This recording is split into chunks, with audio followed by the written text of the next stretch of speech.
Hello, my dear Butche, and welcome back.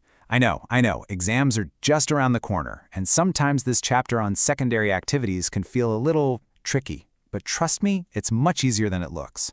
We're going to break it all down, super simple, so you can absolutely master it. Let's get started. So just give me your focus for the next few minutes, okay? And I promise, by the end of this, you'll feel so much more confident. This is an important chapter, and with this quick revision, you'll be all set to score full marks. Come on, let's do this together. So, what's our game plan? It's simple. First, we'll figure out what exactly these secondary activities are. Then, we'll look at the magic of manufacturing. After that, we'll play a little game. Where would you build a factory?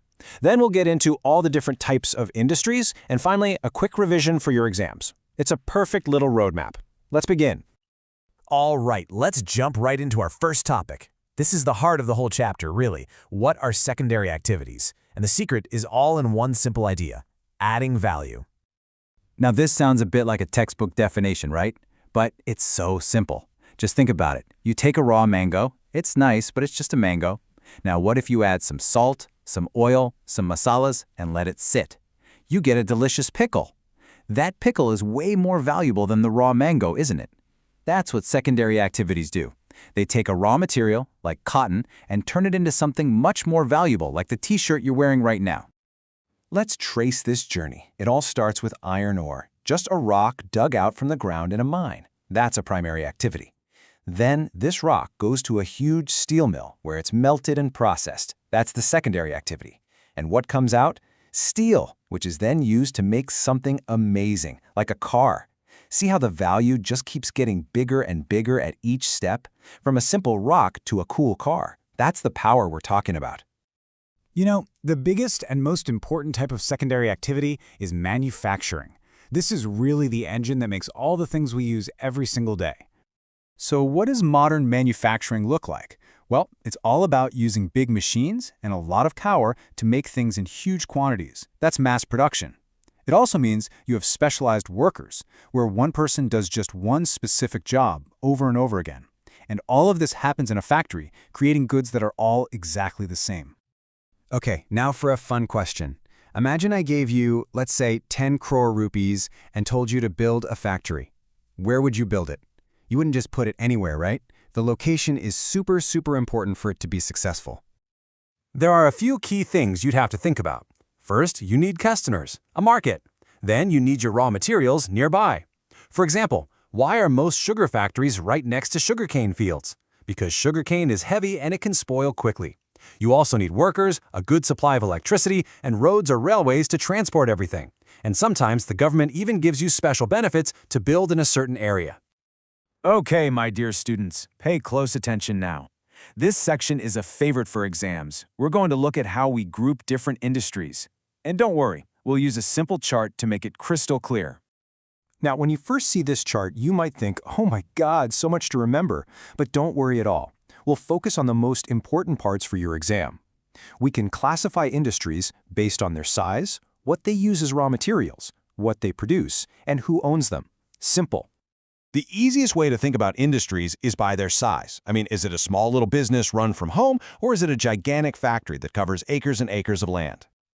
Just look at these two pictures. The difference is huge, right? On the left, we have a cottage industry. Someone is making beautiful things at home, maybe with simple tools. And on the right, a massive car factory with thousands of workers and huge complex machines. That's the difference between small scale and large scale. Next, let's talk about what the industries make. Some industries are basic industries. They make the raw materials for other factories. For example, a steel factory makes steel that a car factory will use. Then you have consumer goods industries. They make things that you and I buy directly from the shop, like biscuits, soap, or notebooks. So you see, the basic industries are like the foundation for the consumer industries. All right, are you ready? It's time for a quick revision round. Let's look at some questions that often pop up in exams from this chapter. This will really help lock in everything we've learned. Okay, first up, a really fundamental question. What is the main difference between primary and secondary activities? Think for a second. We talked about this right at the beginning. One takes things from nature, and the other... Exactly. Primary activities are all about getting raw materials directly from the earth, like farming, fishing, or mining. But secondary activities take those raw materials and transform them into something new and more valuable, like making bread from wheat or cloth from cotton. So one gets, the other makes. Simple as that. Okay, next question. This one is about the modern world. What are high technology or high-tech industries? Think about all the gadgets you love, your phone, your computer, all those things. High-tech is the newest, most advanced kind of manufacturing. It's less about muscle power and more about brain power. These industries are all about research and development, R&D. They hire highly skilled people like scientists and engineers. We're talking about things like robotics, making computer chips, or developing software. In fact, the phone you might be watching this on is a perfect example of a high-tech product. And there you have it. You did it. We've covered the entire chapter, all the important bits, in just a few minutes. See? I told you it wasn't so bad. You should be feeling much more confident now. Well done. So I'll leave you with this little thought. Now that you know how things are made, if you had your own factory, what amazing product would you create for the world? Just think about it. All the very best for your exams, my dear students. You are going to be fantastic. Thanks for watching.